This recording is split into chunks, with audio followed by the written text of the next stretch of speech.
स्वागत है आपको एक बार फिर से मेरे YouTube चैनल पर। आज क्लास 12 के भौतिक विज्ञान अभ्यास 2 का यह जो चौथा भाग है। यदि इसके पिछले भाग आप नहीं देखे होंगे तो प्लेलिस्ट में ऑल वीडियो है, वहां से जाकर के वीडियो को देख सकते हैं। इस भाग में आज हम लोग पढ़ेंगे उभयनिष्ठ विभव क्या है और उभयनिष्ठ विभव का सूत्र क्या होता है। तो एक एक परिभाषा को आप लोग अच्छे से समझिए, जहां भी आपको दिक्कत हो वहां तुरंत कमेंट कीजिए। तो यहां लिख सकते हैं उभयनिष्ठ विभव। उभयनिष्ठ मतलब होता है कॉमन, कॉमन मतलब दोनों में हो। जैसे यहाँ पर दो तार आपको लिया गया, जैसे एक चालक यह है और एक चालक यह है, तो ये दोनों चालक को जो एक तार द्वारा जब संबंधित कर देते हैं तो इसमें का विभव इसमें जो है विभव जाने लगता है। यह तब तक जाता रहता है जब तक दोनों के विभव क्या हो जाए, समान न हो जाए।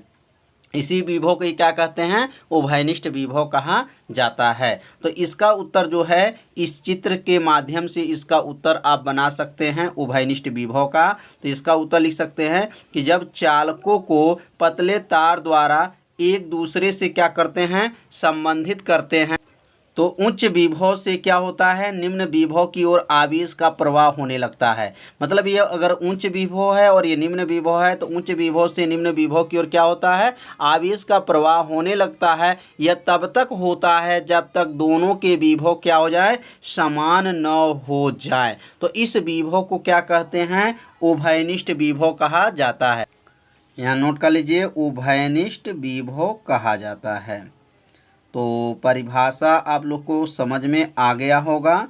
परिभाषा किससे बनाया गया है, तो परिभाषा जो है इस चित्र से बनाया गया है कि जब दो चालक हैं, जब दोनों चालक के तार को एक दूसरे से क्या किया गया है, संबंधित किया गया। संबंधित मतलब जोड़ा गया है। तो उच्च विभव से निम्न विभव की ओर आवेश का क्या होता है, प्रवाह होने लगता है। और यह तब तक होता रहता है जब तक दोनों के विभव समान न हो जाएं। तो इस विभव को उभयनिष्ठ विभव कहते हैं। उभयनिष्ठ विभव को किससे प्रदर्शित करते हैं, तो यार उभयनिष्ठ विभव को भी से प्रदर्शित करते हैं। तो यहाँ लिख सकते हैं इसे भी से प्रदर्शित करते हैं। इसे किसे, भी से प्रदर्शित करते हैं।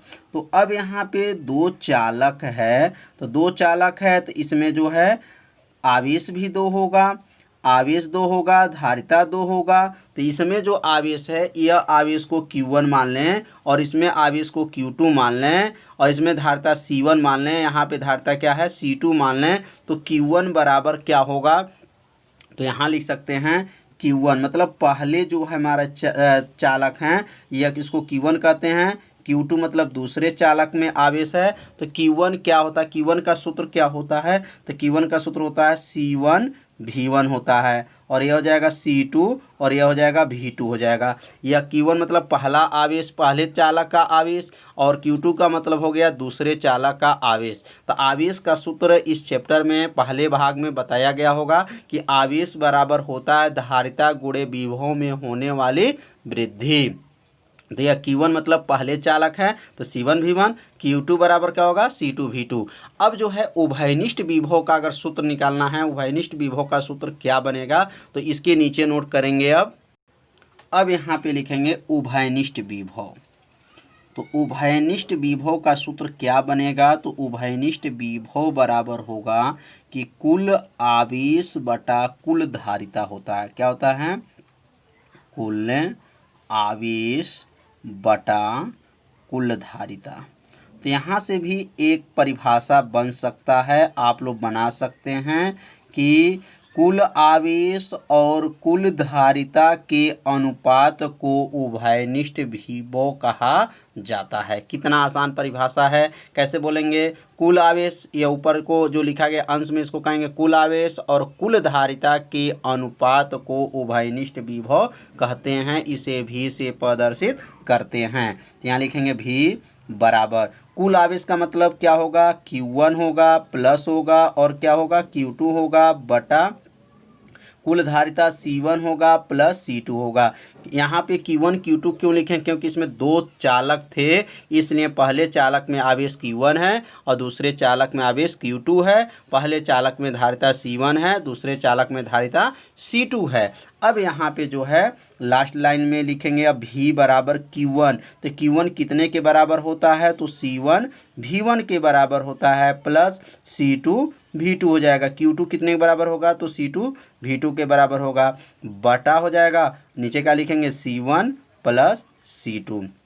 यह जो सूत्र बना यह किसका सूत्र है, तो उभयनिष्ठ विभव का सूत्र है। इस उभयनिष्ठ विभव को सूत्र को आप लोग याद रखिएगा, क्योंकि आगे चल के यह सूत्र का निगमन में प्रयोग किया जाएगा। तो ये उभयनिष्ठ विभव का सूत्र कैसे आया, बहुत ही आसान है। उभयनिष्ठ विभव को पहले सूत्र लिखेंगे, कुल आवेश का मतलब Q1 प्लस Q2 बटा C1 प्लस C2 मतलब कुल धारिता हो गया। Q1 का मान यहाँ पे नोट कर लेंगे और यहाँ पर किसका मान, Q2 का मान रख देंगे। यही जो सूत्र बना है किसका सूत्र हो गया, उभयनिष्ठ विभव का सूत्र हो गया। तो इसे अपने कॉपी में क्या कीजिए, नोट करते चलिए। अब हम लोग पढ़ेंगे सूत्र का निगमन है, दो आवेशित चालकों को परस्पर अगर संबंधित करने पर आवेशों का पुनर्वितरण का सूत्र का निगमन आप करेंगे। तो एक एक सूत्र का निगमन को आप लोग अच्छे से देखिएगा, जहां भी दिक्कत हो वहां तुरंत कमेंट कीजिए। और आप सभी विद्यार्थी इसे अपने कॉपी में क्या कीजिए, नोट भी करते चलिए। तो अब इस हेडिंग को आप लोग क्या कीजिए, नोट कर लीजिए। दो आवेशित चालकों को परस्पर संबंधित करने पर आवेशों का पुनर्वितरण, मतलब आवेशों का पुनर्वितरण का क्या सूत्र बनेगा। जब दो आवेशित तार को संबंधित करेंगे, मतलब संबंधित मतलब जोड़ेंगे, तो आवेशों का पुनर्वितरण क्या होता है, उसका सूत्र का निगमन करना है। तो अब यहाँ लिखा गया दो आवेशित, मतलब इसमें दो आवेशित है, तो इसलिए लिखेंगे माना, पहले लिखेंगे माना दो आवेशित चालक की धारिता C1 है, C2 है, विभव क्या है V1 है, V2 है, दोनों को संबंधित करते हैं तो उभयनिष्ठ विभव क्या हो जाएगा, V है। तो लिखने के बाद से सूत्र का निगमन किया जाएगा। तो पहले आप लोग माना भी लिख लीजिए, माना दो आवेशित, माना दो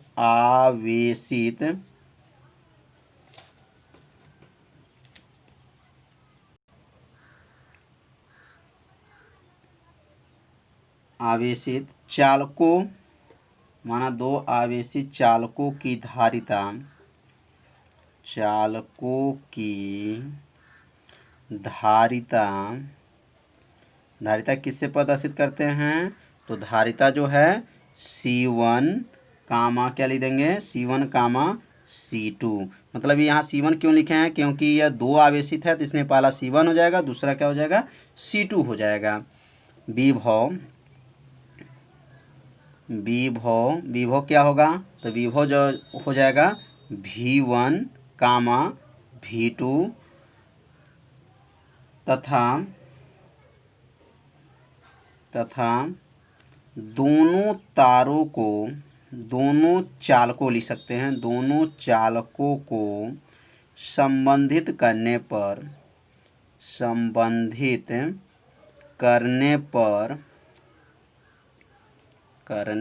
पर उभयनिष्ठ विभव, जब दोनों तार को जोड़ दिया जाता है तो जो उसके अंदर विभव होता है उस विभव का नाम क्या होता है, उभयनिष्ठ विभव। उभयनिष्ठ विभव का परिभाषा भी बताया गया, या उभयनिष्ठ विभव का सूत्र भी बताया गया है। तो उभयनिष्ठ विभव को किससे प्रदर्शित करते हैं, तो उभयनिष्ठ विभव को V से प्रदर्शित करते हैं। तो उभयनिष्ठ विभव क्या है, V है। तो अब यहाँ पे तो लिखने के बाद से यहाँ कामा दे दीजिए। अब तार जोड़ने से पहले और एक तार जोड़ने के बाद, तो यहाँ पे लिखेंगे तार जोड़ने से पहले, तार जोड़ने से पहले मतलब यह क्या है, तार जोड़ने से पहले का मतलब क्या है, जैसे दो तार को संबंधित करते हैं, यहाँ पे जो है देखिए चित्र में बनाया गया है, तो यह दोनों तार को एक दूसरे से क्या किया गया, संबंधित किया गया है। अगर यहाँ तार जोड़ने से पहले जब किया जाएगा तो यह जो है तार जो है नहीं रहेगा, और तार जोड़ने के बाद कहेंगे मतलब ये तार को जब जोड़ दिया जाएगा। एक बार जोड़ने से पहले, एक बार जोड़ने के बाद प्रयोग करना है। तो यहाँ पे लिखेंगे तार जोड़ने से क्या, पहले। तो जब तार जोड़ने से पहले, तो पहले चालक पर आवेश क्या होगा, जब तार जोड़ने से पहले लिखेंगे तो यहाँ लिखेंगे पहले चालक पर, पहले चालक पर आवेश, पहले चालक पर क्या लिखेंगे, आवेश। तो जब तार को अगर आप नहीं जोड़े हैं, मतलब पहले मतलब तार जो है एक दूसरे को क्या किया गया, संबंधित नहीं किया गया है, तो पहले चालक पर जो आवेश होता है उसका होगा Q1 बराबर होगा C1 V1 हो जाएगा। अब दूसरे चालक पर, अब यहाँ लिखेंगे दूसरे चालक पर आवेश, दूसरे चालक पर आवेश। तो दूसरे चालक पर आवेश क्या बनेगा, तो दूसरे चालक पर आवेश होगा, यह Q1 था तो यह क्या बन जाएगा Q2। Q2 बराबर क्या बनेगा, तो C2 V2 हो जाएगा। तो समझ में आ रहा होगा आप लोग को। अब लिखेंगे तार जोड़ने के बाद, तार जोड़ने के बाद मतलब अब यहाँ पे जो है तार को क्या करेंगे, जोड़ लेंगे। तो जब जोड़ते हैं तो विभव जो होता है V1 V2 हट जाएगा। अब तार जोड़ेंगे तो उभयनिष्ठ विभव हो जाता है, क्योंकि बताया गया जब दोनों तार को एक दूसरे से क्या किया जाता है, संबंधित किया जाता है, तो उसमें जो विभव होगा उस विभव का नाम क्या होता है, उभयनिष्ठ विभव होता है। तो अब यहाँ लिखेंगे पहले चालक पर आवेश, पहले चालक पर आवेश। तो पहले चालक पर अब आवेश क्या होगा, तो जब तार जोड़ देते हैं, एक दूसरे को संबंधित कर देते हैं, जैसे चित्र में देख लीजिए तार को एक दूसरे को क्या किया गया है, जोड़ दिया गया है, तो इसमें जो उत्पन्न विभव है उस विभव का नाम क्या होगा, उभयनिष्ठ विभव है। तो यहाँ पे लिखेंगे तार जोड़ने के बाद जो है पहले चालक पर जो आवेश है उसको किससे प्रदर्शित करेंगे, तो अब यहाँ आवेश Q1 से प्रदर्शित किए हैं और यहाँ Q2 से प्रदर्शित किए हैं, तो यहाँ आवेश को पहचान एक कर लीजिए, Q1 डैश कर लीजिए, थोड़ा पहचान अलग हो जाएगा। अब पहले आवेश Q1 था, अब क्या हो जाएगा, Q1 डैश हो जाएगा, मतलब ये तार जोड़ने के बाद है और यह क्या है, तार जोड़ने से पहले का है। तो अब सूत्र क्या होगा, C1 अब भी हो जाएगा। अब ये V1 V2 को नहीं लिखेंगे, क्यों, क्योंकि जब तार को जोड़ते हैं तो उसके अंदर जो विभव होता है उभयनिष्ठ विभव हो जाता है, और उभयनिष्ठ विभव को किसे प्रदर्शित करते हैं, तो V से प्रदर्शित करते हैं। अब यहाँ लिखेंगे दूसरे चालक पर, अब पहले चालक के बाद से क्या लिखेंगे, दूसरे चालक पर आवेश। तो दूसरे चालक पर आवेश क्या होगा, तो दूसरे चालक पर आवेश हो जाएगा, यह बन जाएगा, यह Q1 डैश था तो यह बन जाएगा Q2 डैश बराबर, अब यहाँ क्या हो जाएगा, C2 भी हो जाएगा। ये समीकरण नंबर 1 और इसको मानेंगे समीकरण नंबर 2। तो समीकरण 1 समीकरण 2 आप लोग को अच्छे से समझ में आ गया होगा। इसे अपने कॉपी में नोट कर लीजिए और थोड़ा सा यहाँ पे ध्यान दीजिए, जब तार जोड़ते हैं तो विभव V1 V2 का प्रयोग नहीं करेंगे, उभयनिष्ठ विभव का प्रयोग किया जाता है। अब समीकरण 1 और समीकरण 2 से क्या करते हैं, भाग करते हैं। तो यहाँ नीचे लिखेंगे समीकरण 1 भागा समीकरण 2 से। अब यहाँ लिख लीजिए समीकरण 1 भागा समीकरण 2 से, मतलब समीकरण 1 में और समीकरण 2 से क्या करेंगे, भाग करेंगे। तो समीकरण 1 क्या था, तो समीकरण 1 जो है Q1 डैश बटा, और ये क्या हो जाएगा, Q2 डैश हो जाएगा बराबर, और यहाँ लिखेंगे C1 भी बटा क्या होगा, C2 भी हो जाएगा। यह ऊपर जो है समीकरण 1 है और नीचे जो है समीकरण 2 है। अब क्या कट जाएगा, तो इसमें भी से भी को क्या करेंगे, काट देंगे। तो काटने के बाद से क्या बचेगा, Q1 डैश बटा Q2 डैश बराबर बचेगा C1 बटा C2। तो यही आवेशों का पुनर्वितरण का जो है सूत्र आ गया। कितना आसान सूत्र है, बस थोड़ा सा आपको ध्यान देना था सूत्र पे, आपको अच्छे से समझ में आ गया होगा। अब यहाँ पे लिख सकते हैं कि जब दो आवेशी तार को जोड़ा गया है तो आवेशों का पुनर्वितरण जो आया है इन धारिताओं के अनुपात, ये बटा को अनुपात कहते हैं, धारिताओं के अनुपात के क्या आ गया है, बराबर आ गया है। तो यहाँ पे लिख लेंगे अतः, अतः लिखेंगे और यहाँ लिखेंगे दो आवेशित दो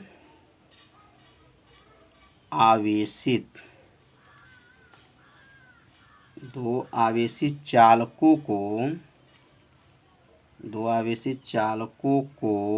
जोड़ने पर, दो आवेशित चालकों को जोड़ने पर उस चालकों पर जोड़ने पर उस चालकों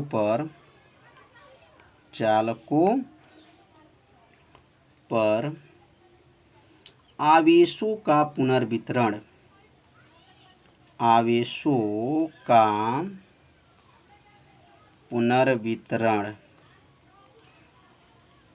का पुनर्वितरण उनकी धारिताओं के, उनकी यहाँ कामा दे दीजिएगा, उनकी धारिताओं के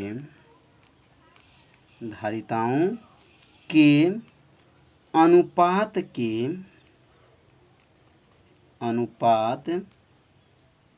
के बराबर होता है,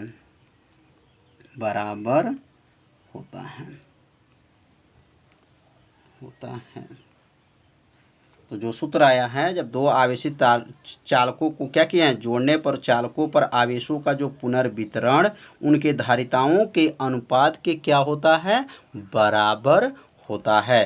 तो यह आप लोग को जो सूत्र आया है, इसी सूत्र के जो ये लिखा गया, इसी सूत्र के माध्यम से यह नोट किया गया है। तो आपको अच्छे से समझ में आ गया होगा। तो यह वीडियो आपको कैसा लगा आप लोग ज़रूर कमेंट कीजिए और वीडियो को लास्ट में आप लोग लाइक भी कीजिए। यदि चैनल पर आप पहली बार आए हैं तो मेरे चैनल को सब्सक्राइब कीजिए, वीडियो को शेयर कीजिए, अपने दोस्तों के पास शेयर कीजिए, ज़्यादा से ज़्यादा अपने दोस्तों को मेरे चैनल के बारे में बताइए।